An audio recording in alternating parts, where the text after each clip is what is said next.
now. Tony's Topics. What's happening, folks? My name is Tony. Welcome to Tony's Topics. So what am I talking about today? The NBA. Man, have the playoffs been good or what? Okay, oh my gosh, the playoffs have been so good. There's so many good games on. It's lovely. Practically every day of the week you can see a really good game. Mostly every day. So either way it goes. All right, so let's talk about where we're at right now in the playoffs. Okay, Golden State finished off the Pelicans. We all saw that coming. Honestly, if the Pelicans won one game, I really would have been shocked and surprised. So, thank you Pelicans for handling business, or thank you Golden State for handling business the way you're supposed to. Next, Memphis versus Portland. The shocker, right? Who would have recognized that the loss of Wesley Matthews would have been so pivotal for the Portland Trailblazers? But either way it goes, I mean, Wesley got hurt, and so the Portland Trailblazers are just dying by it. Now, the truth is, I wonder if Wesley Matthews was playing, if Portland might do considerably better against Memphis, maybe even beat Memphis. I mean, this is a team that made it to the second round last year over the Rockets, but all of a sudden they lose one of their top players, and so now, I mean, honestly, he's the third best guy on their team, and so now it's like they can't even get a game in against Memphis this year. On the other hand, this is also the team that really didn't make a big trade acquisition in the summer, and I was surprised about that. Yeah, they got Aaron Afello later, but I was like, this whole summer went by, and they really didn't go and try and get another big guy. I mean, honestly, and it just kind of makes me start to think about the salary cap. Even though the salary cap, or at least last year in the NBA, was $63 million, the salary cap is like the speed limit on the highway, okay? The speed limit is typically, unless something is wrong with your vehicle, the speed limit is about the speed you need to go just to be able to move safely with everyone else. And even when you're doing the speed limit, a lot of times you're going to need to stay in the far right lane because people are passing you at a much faster pace. Okay, so that's what the salary cap is like in the NBA. Yes, the salary cap is $63 million, but you better spend every single cent of that if you want your team to actually be a contender. Not to mention, most teams go over the salary cap, okay, to actually give themselves a chance at actually winning it all. And that's what it's about. It's about winning it all because people don't want to come out to see a losing team, okay?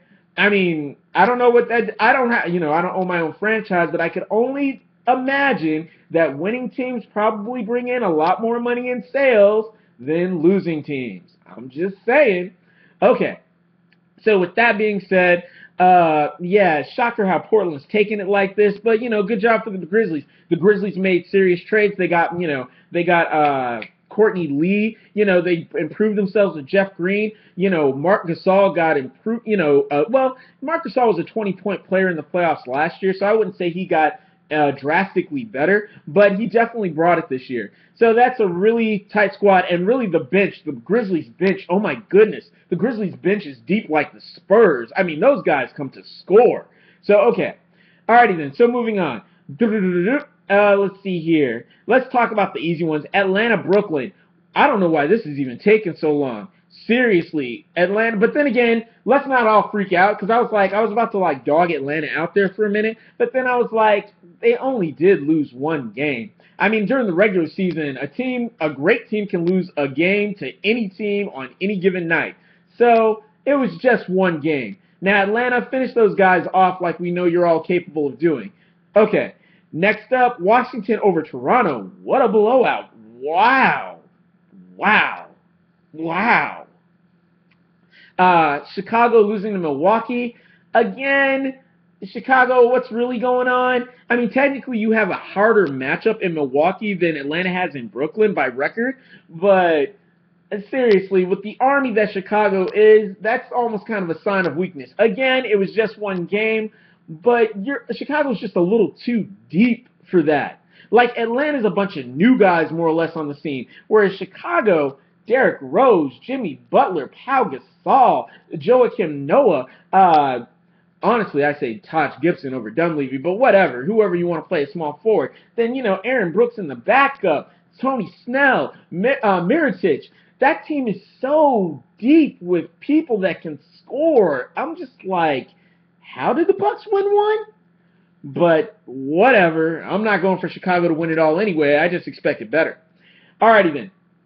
And then, of course, Cleveland beats Boston. Oh, and I guess I got to talk about this first. Got to talk about this first. Because honestly, oh yeah, Houston over Dallas. Like I said, I expected Dallas to get one win anyway. And I would talk about the Clippers and the Spurs, but I just got to go into depth on that series. Okay, so let's talk about Cleveland versus Boston.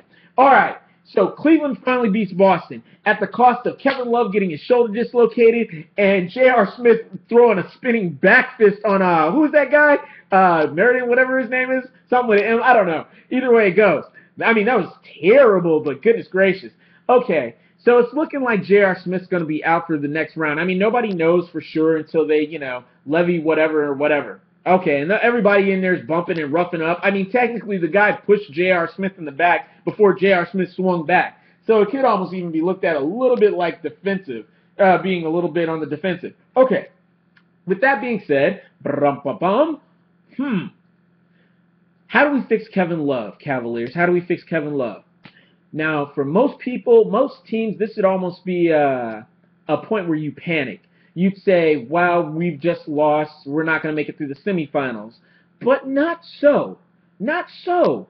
Now, you have a guy who can imitate the scoring of Kevin Love on the Cavaliers. You have a guy that can imitate the rebounding on the Cavaliers. What? Who is this guy? Who is this mystery man? Who? What? What? Don't say Tristan Thompson. I won't say Tristan Thompson. The guy is Brendan Haywood. Like, if you look at the regular season, every time Brendan Haywood was allowed to play, even though he would only get a few minutes of play, he scored every single time he was given any significant minutes of play. He rebounded every single time. He was an extremely productive player. Now, for some strange reason, Black hated to play him. And then on top of that, when Black went and made the Timothy Mozgov trade, I remember being like really surprised, like, why did he even do that? Because Brendan Haywood is really, really good. Okay, now back to the current situation, right? The bigs for Cleveland are Tristan Thompson, who's really, I mean, on a good night, Tristan Thompson should be hitting like 10 and 10. Okay, 10 points, 10 rebounds. But recently, it's like sometimes Tristan Thompson can't score a thing. Timothy Mozgov, he's almost kind of the same way sometimes. It's like you can almost sometimes not depend on this guy to get 10 points. Then sometimes he's, better. Okay, but all I'm saying is now the backups are shot because you're out of your mind if you think you're going to throw Perkins in and get him to score. And that stuff with James Jones in the last game against the Celtics, sorry, that's not going to work either. Okay, you're not going to put in a small forward in the position of a power forward and get the necessary rebounds that you need to win the game. Okay, the Miami Heat tried that so much, playing a small forward when they should have been playing a power forward, and all of a sudden they end up stinking in the league in rebounds. Look at last year's stats. Miami was like second to last in rebounding, okay, even though they were second in the East. Alrighty then. So with that being said, play Brendan Haywood. Play Brendan Haywood. You'll be fine. That guy can deliver because the truth is Kevin Love might not be back. You deal with it.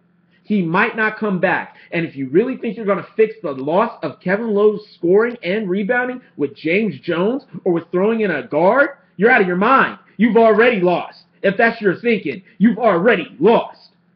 Brendan Haywood, pull my man out. Man. And as far as J.R. Smith goes, I guess you run J.J. Hicks for, for a session until it all gets back together. Run Iman Shumpert longer, but I guess you bring in J.J. Hicks in the rotation. That's my time. That's my topics.